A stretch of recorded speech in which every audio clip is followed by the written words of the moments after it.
মাওলানা আব্দুর রহমান সাহেব, অনেকে জানেন না? তিনি হজ পাকে যে বছরে গেলেন,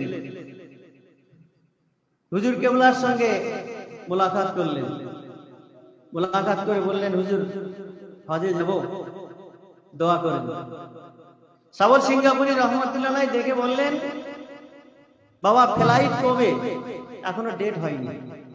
আচ্ছা হলে একবার আমাকে জানিয়ে দিও, আর যেদিন কি তুমি ফ্লাইটে উঠে যাবে একবার যাওয়ার সময় সাক্ষাৎ করে যেও। আব্দুর রহমান সাহেবের ফ্লাইটের ডেট যখন হয়ে গেছে, যেদিনকে তিনি চেপে চলে যাবেন হজ করতে,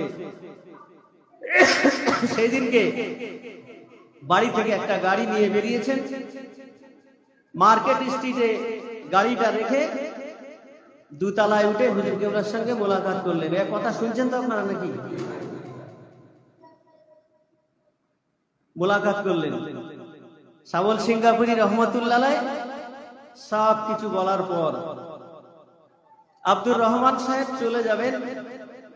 এমন সময় হুজুর কেবলা ডাক দিয়ে বললেন, বাবা মাওলানা সাহেব, আপনার ব্যাগের মধ্যে তায়াম্মুমের মাটি আছে? সুবহানাল্লাহ জোরে বলেন। তায়াম্মুমের মাটি আছে? মাওলানা সাহেব উত্তর দিলেন, আমার 16 থেকে 17 ঘন্টা ওযু থাকে। আল্লাহর ওলি সাবল সিঙ্গাপুরি রহমতুল্লাহ বললেন, 16 থেকে 17 ঘন্টা ওযু থাকে, আলহামদুলিল্লাহ, খুব ভালো কাজ, কিন্তু একটা তায়াম্মুমের মাটি ব্যাগের মধ্যে রেখে দাও বাবা, জীবনে কাজে আসবে।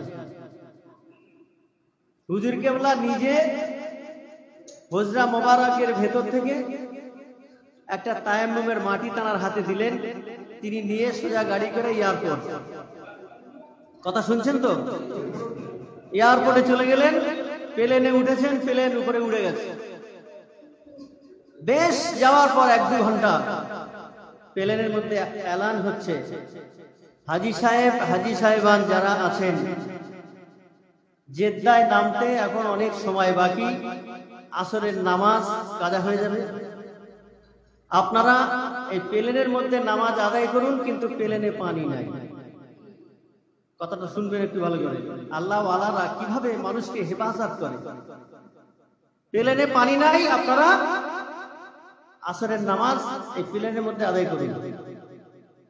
যতজন হজযাত্রী ছিল সবাইয়ের কি ওযু আছে? এক কথা বলেন। কিছু মানুষের আছে, বাকি কারো ওযু নাই। নামতে দেরি হবে, যাচ্ছে নেক কাজ করতে, ভালো কাজ, যাওয়ার পথেই যদি নামাজ কাজা হয়ে যায়, আর উপায় আছে? প্লেনের মধ্যে কান্নার রোল পড়ে গেল।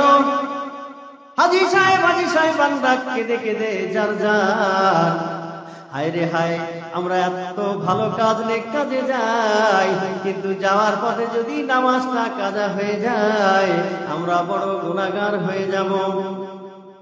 আল্লাহর ওলির নেক নজর কোথায়?